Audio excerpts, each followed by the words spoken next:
Sa gitna ng pang-aapi, ipinanganak si Moises sa isang mabangis na panahon. Itinatago siya ng ina sa loob ng 3 buwan, lihim sa lahat ng tao.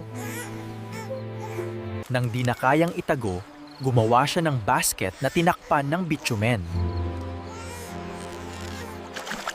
Pinatong ang basket sa ilog Nilo, habang si Miriam tahimik na nagbabantay.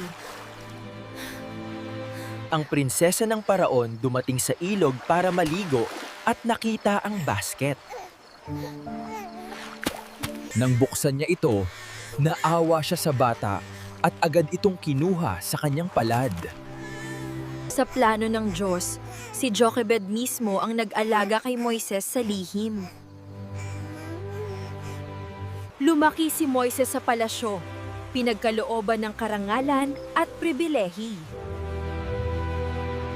Tinawag siyang Moises, ibig sabihin ay kinuhang mua sa tubig ng prinsesa. Dito nagsimula ang buhay ni Moises bilang prinsipe, bagamat Hebreo. Abangan.